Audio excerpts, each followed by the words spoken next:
Maya Rodriguez pressed her face against the transport window and watched the massive structure grow larger with each passing second.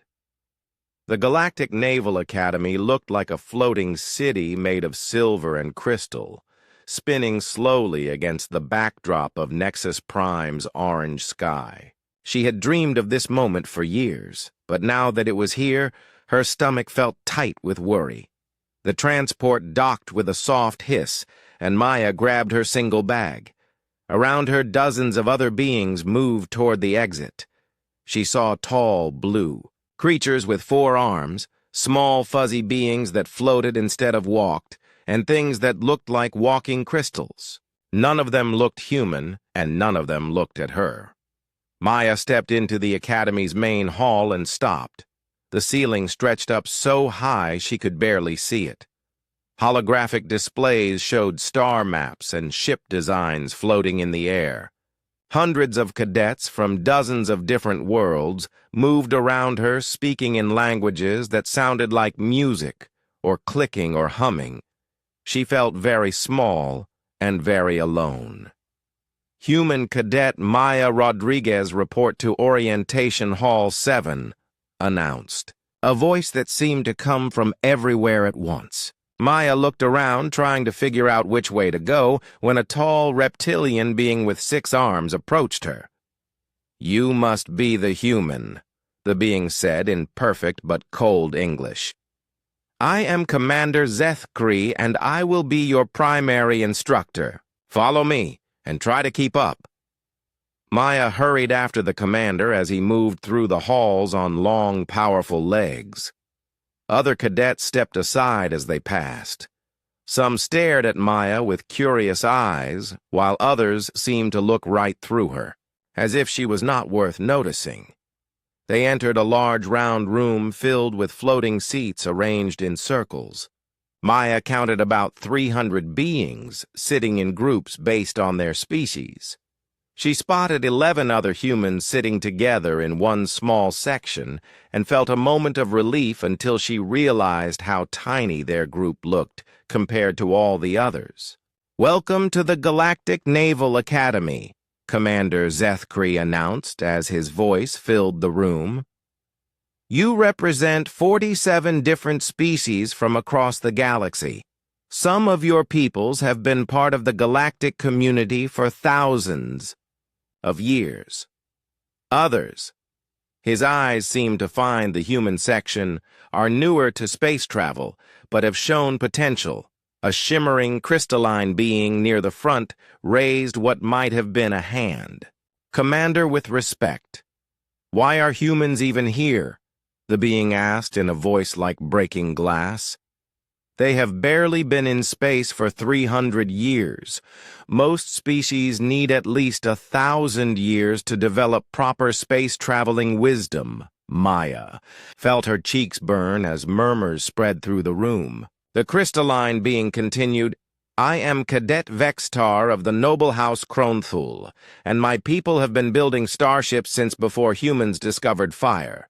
We use quantum crystalline matrices for navigation, while humans still rely on primitive, chemical rockets and basic computers." An energy being that looked like a living star floating in a containment suit spoke next. "Cadet Nixola of the Etherian Collective agrees," the being said in a voice like singing wind.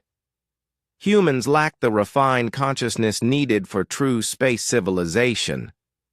Their emotional instability and analog thinking patterns make them unsuitable for the precise mental discipline required in space operations." More murmurs filled the room, and Maya saw many alien heads nodding in agreement. She wanted to stand up and defend her species, but her throat felt too tight to speak. Back home on Luna Colony, she had been the top student in her class, but here she felt like a child among adults.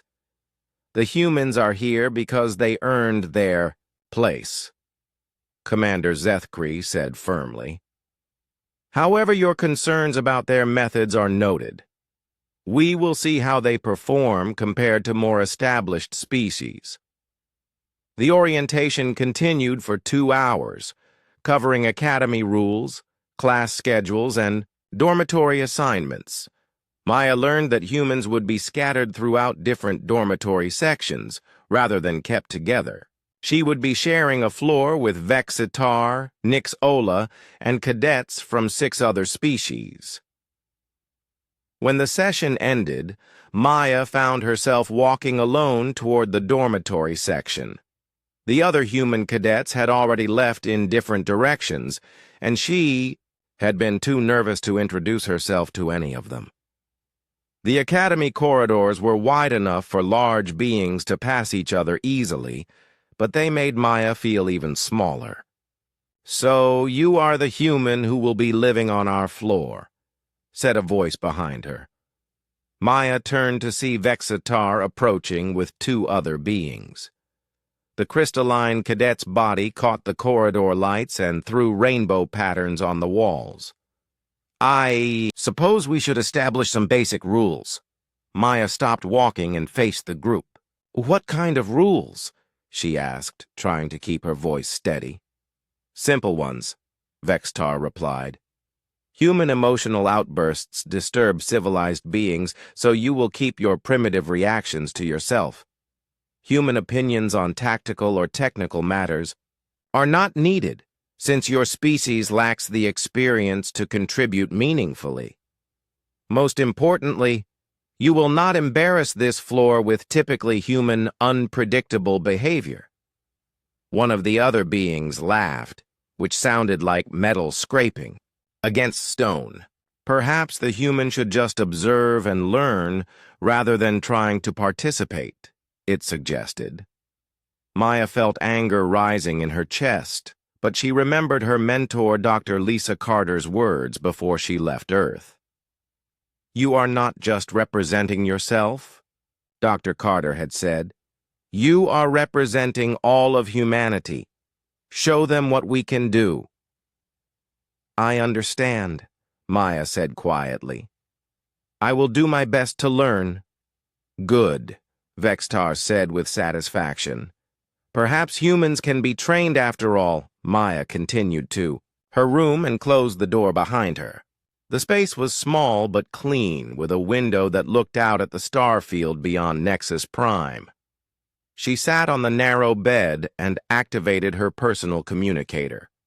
Dr. Carter's face appeared in the holographic display, looking tired but smiling. "Maya, how was your first day?"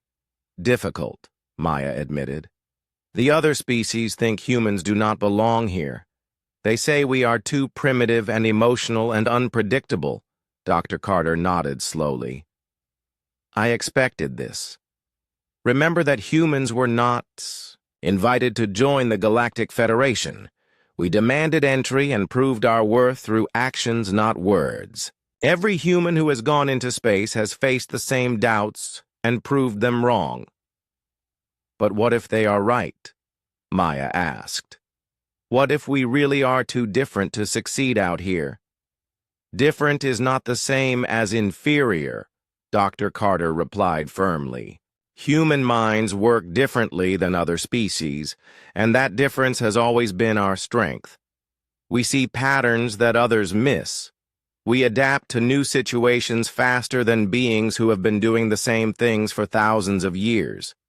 We find solutions that others cannot imagine because we think in ways they consider impossible." Maya felt some of her confidence returning. "So what do I do?" "You study hard and you prove yourself through your actions," Dr. Carter said. "But remember that proving yourself does not mean becoming like them. It means showing them that being human is valuable in its own right. The galaxy needs different kinds of minds to solve its problems." After ending the call, Maya unpacked her few belongings and prepared for sleep. Through her window, she could see transport ships arriving and departing, carrying beings and cargo between the stars. Somewhere out there was Earth with its blue oceans and white clouds, and 7 billion humans who were counting on cadets like her to prove that humanity belonged among the stars. Maya had always known this would be hard, but she had not expected to feel so alone. Tomorrow classes would begin, and she would have to show these advanced alien civilizations that a young species from a small blue planet had something worth contributing to the galaxy. The thought scared her, but it also filled her with determination. She would prove that being human was not a weakness to overcome, but a strength to celebrate. 3 months had passed since Maya arrived at the academy, and she had settled into a routine that felt both familiar and strange. Her days began before dawn with physical training, alongside beings who moved in ways that defied everything she thought she knew about physics. The Etherian cadets floated through obstacle courses, while the Chronillian crystals shifted their body density to pass through solid barriers. Maya and the other humans had to rely on old-fashioned running and climbing, but their instructors seemed surprised by how quickly humans could adapt to new physical challenges. Academic classes proved more difficult. Maya excelled in adaptive problem-solving courses where cadets faced unexpected scenarios, but struggled with the rigid hierarchical thinking that dominated galactic military doctrine. When studying battle formations from the Great Spiral War, she suggested modifications based on human military history, only to have Commander Zethkri dismiss her ideas as typical human chaos theory. Human military tactics rely too heavily on individual initiative and improvisation, the commander explained to the class while 6 of his arms gestured at holographic battle displays. Galactic military science has evolved beyond such primitive approaches. Modern space warfare requires precise coordination and adherence to proven strategies developed over millennia. Maya wanted to point out that human improvisation had won many battles throughout Earth's history, but she had learned to keep such thoughts to herself. The other cadets already considered human opinions worthless, and arguing would only confirm their beliefs about human emotional instability. During navigation classes, Maya found herself fascinated by the complex mathematics involved in plotting courses between star systems. The Chronillian cadets used crystalline matrices that could calculate hyperspace jumps instantly, while the Etherians relied on consciousness merging techniques that allowed them to sense gravitational currents across vast distances. Human navigation systems seemed clumsy by comparison, but Maya noticed things in the sensor data that others missed. The gravitational readings show some interesting patterns here, Maya said during one class as she studied a practice navigation problem. She pointed to areas where the computer models showed minor fluctuations. Vexitar's crystalline form shimmered with what Maya had learned was Chronillian amusement. Humans see patterns everywhere because your brains evolved to find meaning in random noise, he said. What you call interesting patterns are simply normal variations in gravitational field strength. Our crystalline matrices would detect any actual anomalies. Cadet Nixola's energy form pulsed in agreement. Human neural architecture is designed for processing chaotic environmental data from primitive planets, she added. In the organized precision of space, such random pattern seeking becomes a liability rather than an asset. Maya fell silent but continued studying the data. Something about those fluctuations reminded her of patterns she had seen in weather systems back on Earth. Her grandfather had been a solar physicist and had taught her to recognize the subtle signs that preceded solar storms. These gravitational readings had a similar quality of organized chaos that suggested larger forces at work. The tension between Maya and her classmates reached a breaking point during a team exercise in deep space navigation. Commander Zethkri divided the class into mixed species groups for what he called a routine hyperspace jump calculation. Maya found herself assigned to a team with Vextar, Nixola, and 3 other cadets from different species who barely acknowledged her presence. "This exercise will test your ability to work together as a cohesive unit," the commander announced. "Your target destination is the Kepler Research Station in Sector 7.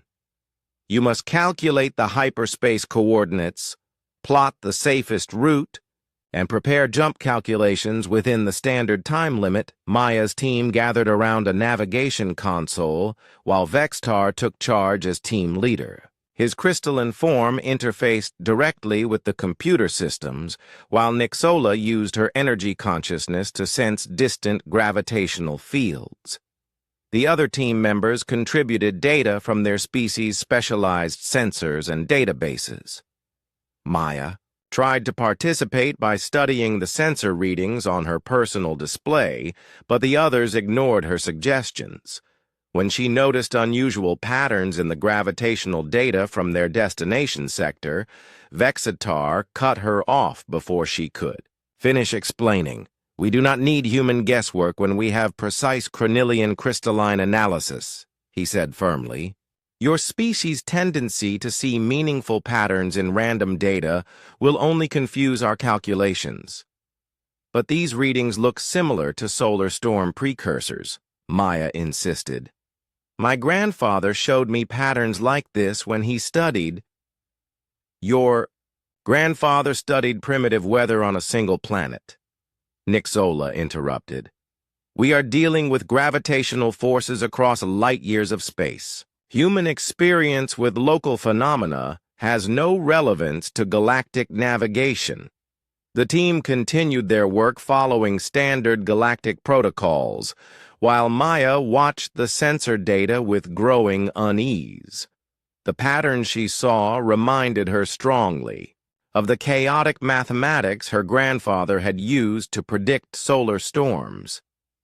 But instead of electromagnetic radiation, these patterns involved gravitational waves spreading across multiple star systems.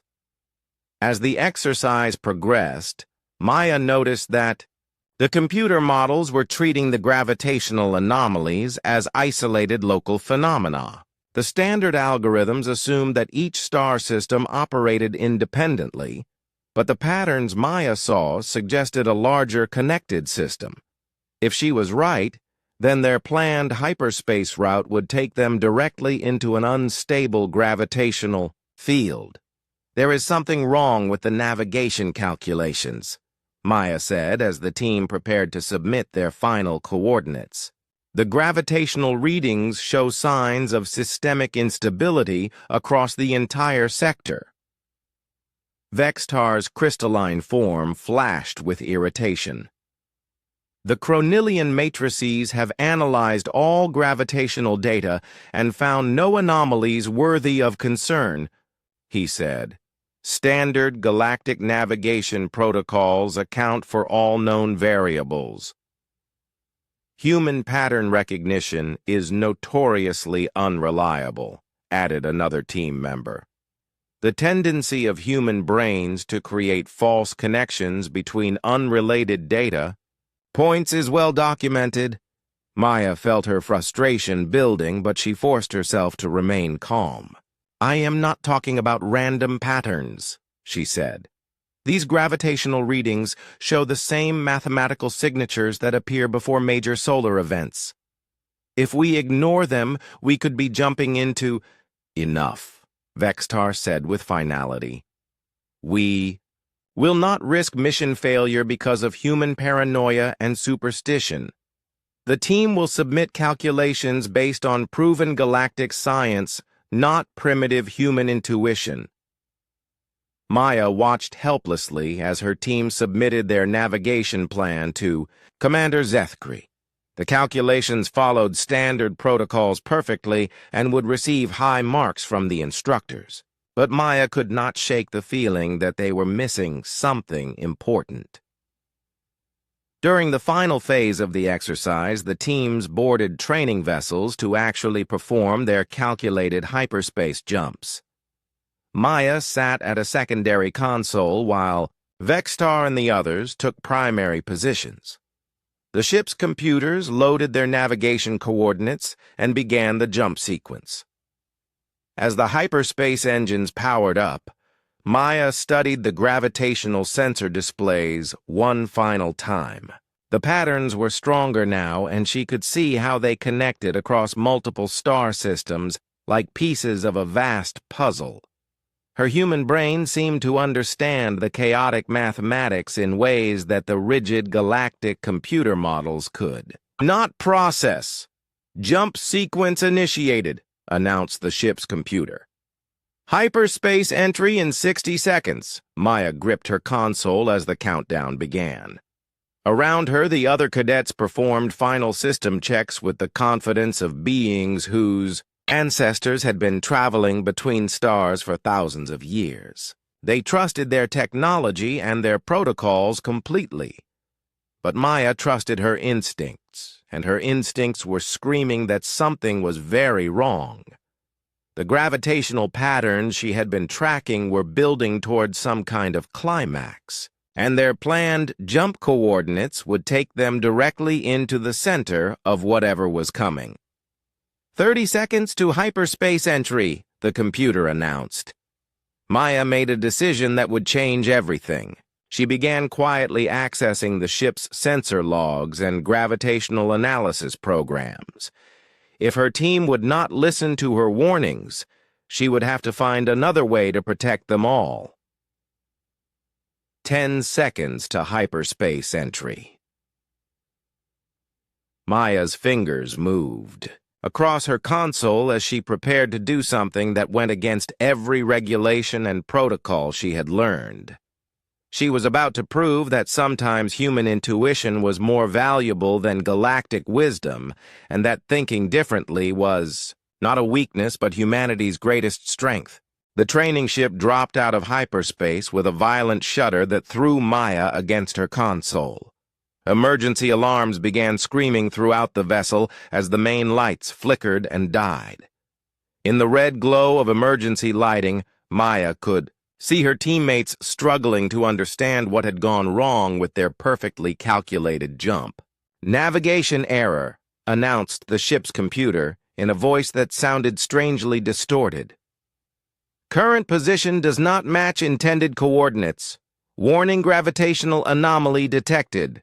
Warning hull stress approaching critical levels." Through the main view screen, Maya saw something that should have been impossible. Two massive stars were locked in a deadly spiral dance as they tore each other apart. Streams of burning plasma stretched between them like bridges of fire, while gravitational waves rippled outward in all directions. The training ship had emerged directly into the chaos of a double star system in its final moments of destruction. "This cannot be happening," Vextar said as his crystalline form flickered with panic frequencies. The navigation calculations were perfect. Cornelian matrices do not make errors. Nixola's energy form was fragmenting at the edges as the gravitational distortions interfered with her consciousness field. The stellar cartography data showed no binary systems in this sector, she managed to say. "This phenomenon should not exist here." Maya watched the sensor displays with growing horror as she realized what they had stumbled into. The two stars were neutron stars, the collapsed cores of ancient giants that had died billions of years ago. Now they were spiraling toward each other in their final death dance, creating gravitational waves powerful enough to warp space itself. The patterns she had seen in the navigation data had been the early warnings of this cosmic catastrophe. "Hull breach on Deck 7, reported the computer. "Life support systems failing. Structural integrity at 60% and falling, Commander." Zethkree's voice crackled over the communication system from the bridge. "All teams return to emergency stations. We are trapped in an unstable gravitational field created by colliding neutron stars. Standard emergency procedures are in effect." Maya strapped herself into her acceleration chair as the ship bucked and twisted around them. The gravitational forces from the dying stars were unlike anything in galactic naval training. Space itself was bending and stretching in ways that made normal physics meaningless. The ship's advanced alien technology, designed for the predictable conditions of normal space, was failing piece by piece. "Emergency beacon activated," the computer announced. "Rescue vessels notified of our position. Estimated arrival time unknown due to gravitational interference." On the bridge, Maya could see Commander Zethkri working frantically at multiple control stations with all 6 of his arms. The Vorthak commander was a veteran of countless space missions, but even his experience could not help him navigate the impossible mathematics of a neutron star collision. The ship's computers kept trying to apply standard solutions to a situation that had no standard solutions. "The navigation systems are completely useless," reported Cadet Korvash from the pilot station. "The gravitational fields are changing too rapidly for our computers to calculate a safe course." Maya studied the sensor data streaming across her console and felt her human brain beginning to process the chaos in ways that surprised her. Where the galactic computers saw random destruction, Maya began to see patterns. The gravitational waves had rhythm and structure like a cosmic symphony of destruction. The neutron stars were not just falling toward each other randomly, but following mathematical laws that human intuition could understand. "The primary engines are offline," came another report from the bridge. "Backup power is failing. We have perhaps 20 minutes before total system failure." Around Maya, her teammates were following standard emergency protocols, but none of their training had prepared them for this situation. Vextar was trying to use his crystalline matrices to calculate escape vectors, but the chaotic gravitational data overloaded his quantum processing systems. Nixola attempted to use consciousness projection to find safe regions of space, but the neutron star's magnetic field scrambled her energy patterns. "This is impossible," Vextar said, as his form flickered with mathematical overflow errors. "No known technology can navigate gravitational chaos of this magnitude. We are trapped until rescue arrives." Maya continued studying the sensor readings as understanding slowly dawned in her mind. The neutron stars were creating a gravitational maelstrom, but within that chaos were stable regions where the forces balanced out. Her grandfather had taught her about similar phenomena in solar physics where chaotic magnetic fields created temporary islands of stability. "There might be a way out," Maya said quietly. "What did you say, human?" Nixola asked, with disbelief crackling through her energy field. "The gravitational waves are not random," Maya explained as she pulled up a 3-dimensional map of the space around them. "They follow patterns like weather systems back on Earth. There are stable regions where the forces cancel each other out." Vextar's crystalline form shimmered with what Maya now recognized as condescending amusement. "Human pattern? Recognition is meaningless in this situation," he said. "You are seeing order where none exists because your primitive brain cannot process true chaos." "Besides," added another teammate, "even if such stable regions existed, our engines do not have enough power to reach them. We must wait for rescue." Maya looked at the sensor data again and felt certainty growing in her chest. She could see the path through the gravitational maze as clearly as if someone had drawn it in bright colors. The neutron stars were creating a slingshot effect that could actually accelerate their ship instead of destroying it, but only if they entered the gravitational field at exactly the right angle and timing. "Hull stress at critical levels," the computer announced. Structural failure imminent. On the main screen, Maya could see pieces of the ship's outer hull breaking away and spiraling into the neutron stars.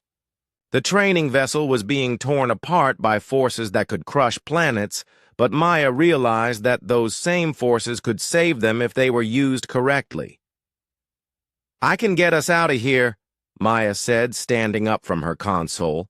Her teammates stared at her with expressions ranging from disbelief to outright panic. "Sit down, human," Vextar ordered. "Your emotional instability is making you delusional.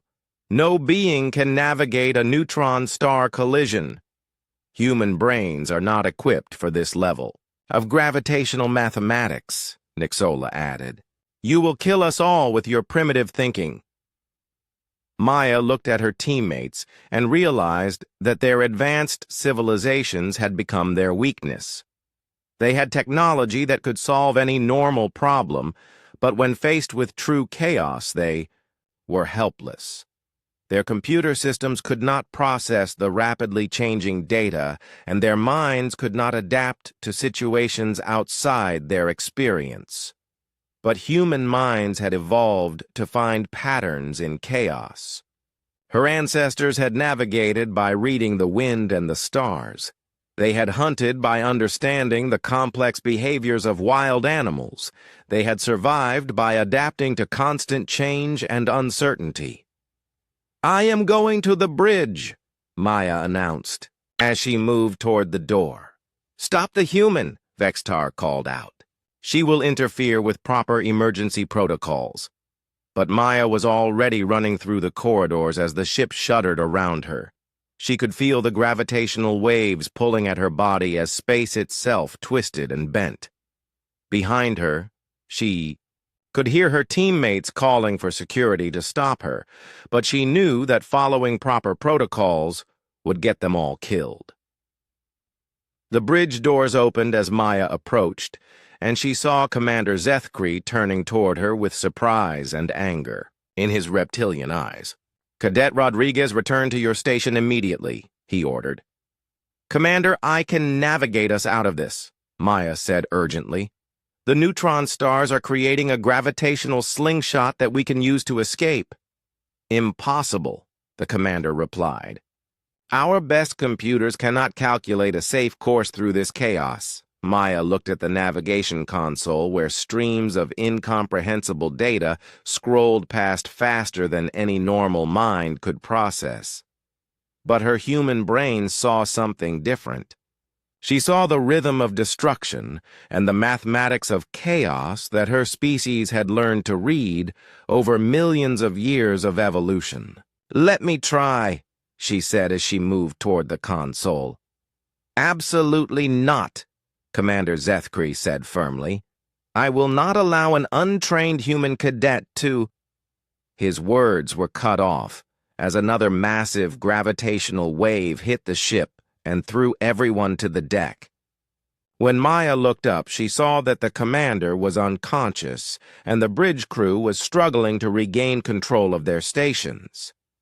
Maya realized that she had perhaps 30 seconds before someone stopped her. 30 seconds to prove that human intuition could succeed where galactic technology had failed. 30 seconds to save 300 lives and change the course of galactic history forever. Maya threw herself at the navigation console as another gravitational wave shook the ship. Around her, the bridge crew struggled to regain their footing, while alarms screamed warnings about hull failure and system overloads. She had perhaps 30 seconds before someone would stop her from attempting what every piece of galactic wisdom said was impossible. Her fingers flew across the control interface as she pulled up real-time gravitational sensor data. The streams of numbers and wave patterns that had overwhelmed the ship's computers looked different to her human eyes. Where alien technology saw chaos, Maya saw the same kind of dynamic system that her ancestors had learned to read in ocean currents and storm patterns. "Stop the human." She heard Vexitar's voice calling from somewhere behind her. She will kill us all with her primitive interference. Maya ignored the shouting as she began inputting navigation commands that made no sense to anyone watching. Instead of trying to fight against the neutron star's gravitational pull, she was calculating a course that would take them deeper into the cosmic maelstrom. Her plan required split-second timing and intuitive understanding of forces that no computer could model. The neutron stars were spiraling toward each other in their final death dance, creating gravitational waves that rippled outward like rings in a pond. But Maya could see that between the waves were calm spaces where the forces balanced out. More importantly, she could see how the stars' rotation was creating a slingshot effect that could accelerate their ship to incredible speeds if they entered the field at exactly the right moment. "Navigation course plotted," Maya announced as her hands continued working across the controls. "Engines to full power on my mark." "Absolutely not," came the voice of Lieutenant Kexmira from the pilot station. "That course will take us directly into the neutron stars. You are going to murder everyone on this ship." Maya studied the gravitational wave patterns one more time and felt the certainty that came from trusting her instincts completely. The neutron stars were 37.4 seconds away from their closest approach. If she fired the engines at exactly the right moment, they could ride the gravitational wave like a surfer riding an ocean swell. "She has lost her mind." Nick Zola's voice crackled over the communication system. "Human emotional breakdown under stress is well documented. Someone must stop her before she commits mass suicide. Hull integrity down to 15%, the computer announced with mechanical calm. Structural collapse in approximately 45 seconds. Maya realized that the ship was going to break apart, whether she tried her plan or not. Following standard procedures meant certain death, while her approach offered the only chance of survival. She looked at the unconscious form of Commander Zethkri and made a decision that would echo through galactic history. "All hands brace for emergency acceleration," Maya announced over the ship-wide communication system. "Executing escape maneuver in 10 seconds. Stop her now." Vextar screamed from the corridor. "Security to the bridge immediately," Maya could hear running footsteps approaching, but she focused entirely on the gravitational sensor displays. The neutron stars were pulling each other apart in their final embrace while space itself buckled and twisted around them. She could see the exact moment when the gravitational slingshot would be at maximum efficiency. 5 seconds. She counted, down as her finger hovered over the engine controls. Through the bridge speakers, she could hear panicked voices from throughout the ship. Hundreds of cadets from dozens of different species were certain that the crazy human was about to kill them, all with her reckless plan. Even some of the human cadets were calling for someone to stop her. 3 seconds. The gravitational wave from the neutron star's next orbital pass was building to its peak intensity. Maya could feel it pulling at the ship like an invisible hand, trying to drag them into the cosmic furnace. The moment of perfect timing was approaching faster than conscious thought. 2 seconds, security officers burst onto the bridge with weapons drawn, but Maya was already committed to her course of action.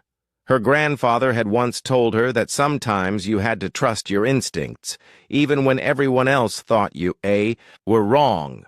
This was one of those moments. 1 second, Maya slammed her hand down on the engine control just as the gravitational wave reached its peak intensity. Instead of firing the engines away from the neutron stars, she fired them directly toward the cosmic maelstrom at exactly the moment when the gravitational slingshot effect would be strongest. The ship shot forward with acceleration that should have torn it apart. Maya felt herself pressed back into her chair as forces beyond imagination grabbed their vessel and whipped it around the neutron stars like a stone in a cosmic sling. The hull groaned and flexed, but held together as Maya had calculated it would. "She is going to kill us all." Vextar's voice came through the communication system, but Maya could hear something new in his tone. The crystalline being's absolute certainty was beginning to crack as he watched impossible things happening. On the main view screen, the neutron stars flashed past in a blur of twisted space and burning plasma. Maya kept her hands on the navigation controls, making tiny adjustments as the ship rode the edge of destruction. The gravitational waves that had been tearing them apart now provided the exact acceleration they needed to escape. "This is impossible," Lieutenant Kexamira whispered from the pilot station. "No ship can survive gravitational forces of this magnitude," but Maya was not trying to survive the forces. She was using them just as her ancestors had used wind and current to sail across Earth's oceans. The neutron stars were providing all the energy they needed. Her job was simply to guide their ship along the narrow path between destruction and freedom. "Hull stress returning to safe levels," the computer announced with what sounded like surprise. "Gravitational interference decreasing. Navigation systems coming back online." Maya felt the ship settling into stable flight as they emerged from the neutron star system. Behind them, the cosmic maelstrom continued its dance of destruction, but ahead lay open space and safety. She had done something that galactic science said was impossible by trusting human intuition over alien technology. Impossible. Nick Sola's voice came over the speakers. "The human actually navigated a neutron star collision. How did she calculate the gravitational vector so precisely?" Maya leaned back in her chair and smiled as she realized what she had accomplished. "I did not calculate anything," she said. "I just read the patterns and trusted my instincts." Commander Zethkree was beginning to regain consciousness, and Maya could see confusion in his reptilian eyes as he tried to understand what had happened. Around the bridge, the crew stared at their instruments in disbelief as they confirmed that they were indeed safe and free from the gravitational chaos. "Emergency beacon reports, rescue ships detecting our position," came a report from the communication station. "They want to know how we escaped from a neutron star collision." Maya looked around the bridge at beings from half a dozen different species who were all staring at her with expressions she had never seen before. Gone was the condescension and dismissal she had grown used to over the past 3 months. In its place was something that looked almost like awe. "The human did something that our best technology could not accomplish," Lieutenant Kexamira said quietly. "She found order in pure chaos, using nothing but intuition and courage." Maya realized that in 30 seconds, she had not just saved 300 lives. She had proven that human consciousness possessed capabilities that the galaxy had never recognized. The rigid thinking that dominated galactic civilization was not the only path to wisdom. Sometimes the greatest breakthroughs came from minds that thought differently. As rescue ships began arriving to escort them back to the academy, Maya knew that everything was about to change. Word of what had happened would spread throughout the galactic community within hours. The species that had dismissed humanity as primitive newcomers would have to reconsider everything they thought they knew about intelligence and consciousness. Maya.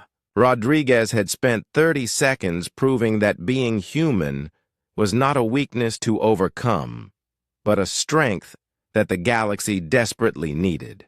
The rescue fleet that arrived at the neutron star system expected to find debris and bodies scattered across twisted space. Instead, they found the training vessel intact and floating calmly in the aftermath of cosmic destruction that had created a new pulsar system.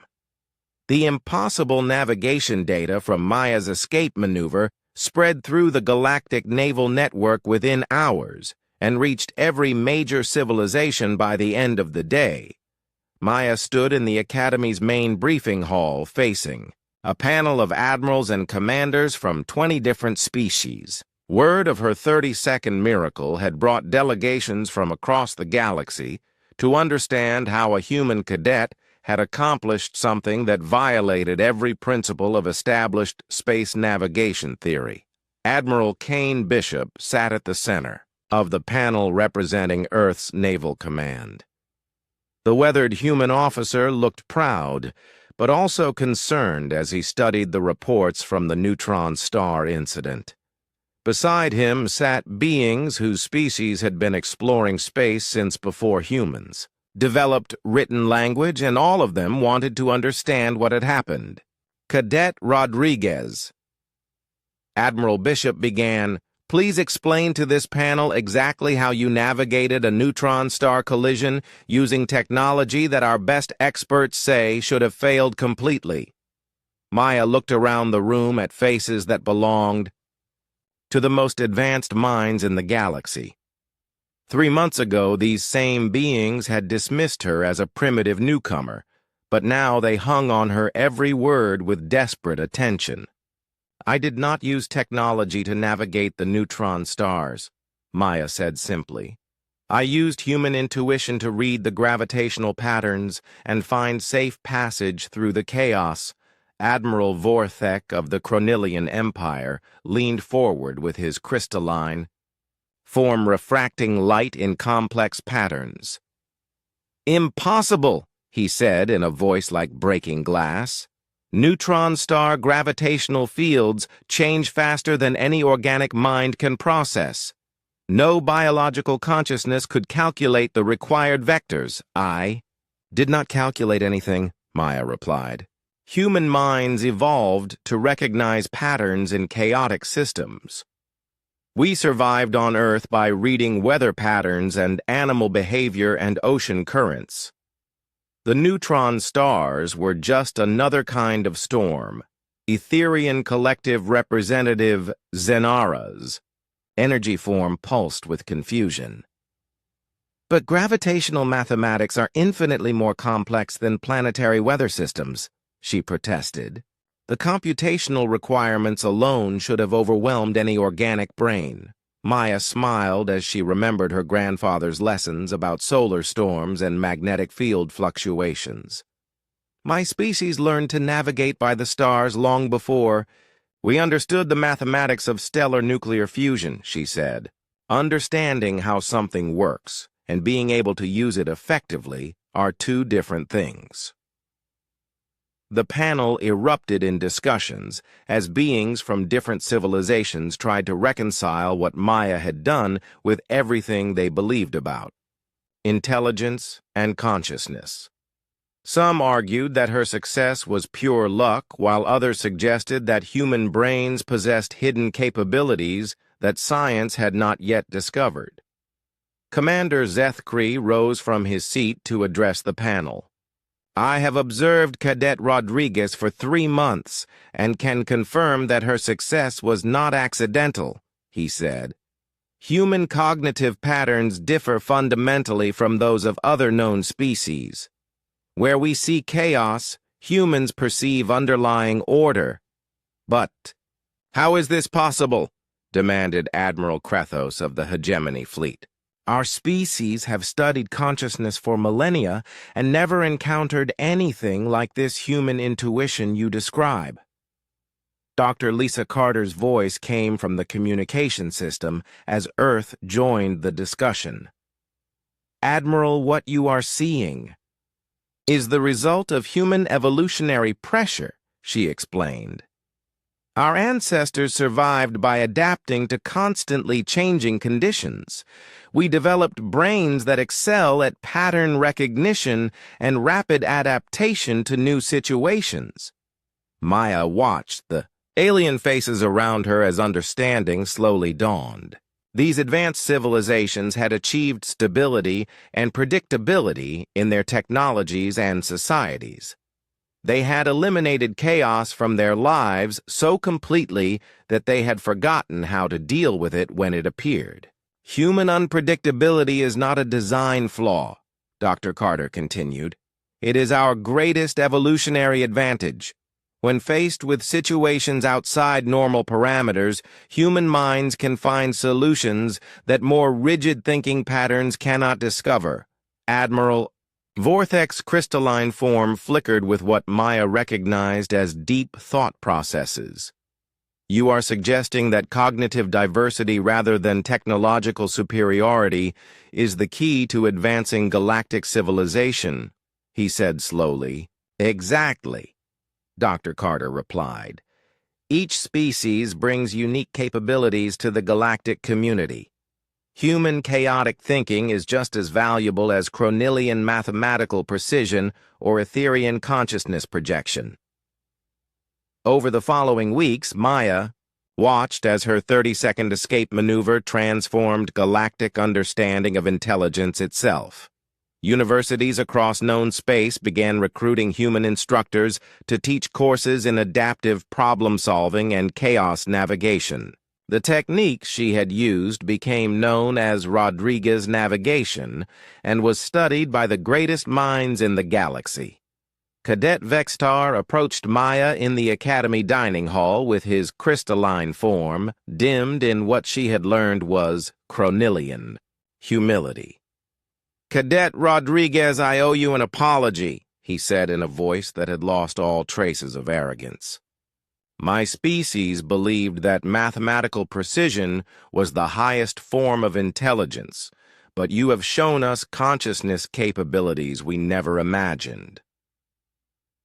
Maya looked at the being who had spent months dismissing her as primitive and felt no anger or satisfaction. "We are all learning together," she said simply. "Your mathematical abilities and my pattern recognition work better when we combine them instead of competing." Nixola materialized beside them with her energy form stable and focused. "The Etherian Collective has voted to establish formal cultural exchange programs with Earth," she announced. "We wish to study human consciousness development and share our own mental techniques."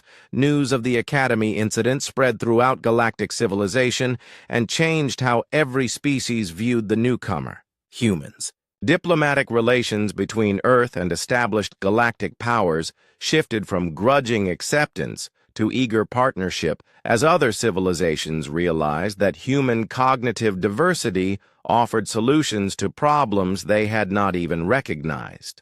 Maya found herself promoted to cadet commander and assigned to lead the first mixed species training unit designed to combine different types of intelligence in tactical situations. The academy that had once treated humans as inferior students now held them up as examples of the value of thinking differently. Cadet Commander Rodriguez, Admiral Bishop, said during a private meeting, "You have accomplished something remarkable here. You have proven that humanity deserves respect, not because we can copy what others do, but because we bring something unique to the galactic community." Maya looked out the window at the star field beyond Nexus Prime and thought about all the human cadets who would follow her to the academy. They would face challenges and prejudice, but they would also have something she had not possessed when she arrived. They would have proof that being human was valuable in its own right. "The galaxy is vast and full of unknowns," Maya said. "We will encounter situations that no single species can handle alone. Success will come from combining different strengths. Rather than trying to eliminate differences," Admiral Bishop nodded with satisfaction. "Your name is already being included in galactic history texts," he said. "Maya Rodriguez, the human cadet who taught the galaxy that diversity of thought is more powerful than uniformity of method." Maya smiled as she remembered her first day at the academy when she had felt so small and alone among advanced alien civilizations. Now she understood that feeling different was not a weakness to overcome, but humanity's greatest gift to the stars. 6 months later, Maya stood before a new class of incoming cadets representing 50 different species from across the galaxy. For the first time in Academy history, humans outnumbered several other species and were welcomed as valued members of the galactic community rather than tolerated newcomers. "Welcome to the Galactic Naval Academy," Maya announced to the assembled beings. "You represent the greatest diversity of consciousness ever gathered in one place. Each of you possesses unique capabilities that the galaxy needs. Your differences are not obstacles to overcome, but strengths to celebrate." As Maya looked out at the mixed crowd of alien faces, she saw curiosity and respect instead of the mockery and dismissal she had once faced. Her 30-second escape from the neutron stars had proven that no single species possessed all the answers to the challenges of space exploration. The memorial plaque installed in the Academy's main hall captured the transformation she had helped create. In honor of Cadet Maya Rodriguez, who taught the galaxy that sometimes the greatest strength comes from seeing what others cannot, and having the courage to act on that vision when 30 seconds is all you have, Maya Rodriguez had become more than a successful cadet or even a galactic hero. She had become living proof that humanity's greatest contribution to the stars would not be copying what others had done, but showing the galaxy new ways to think about the infinite mysteries of the universe.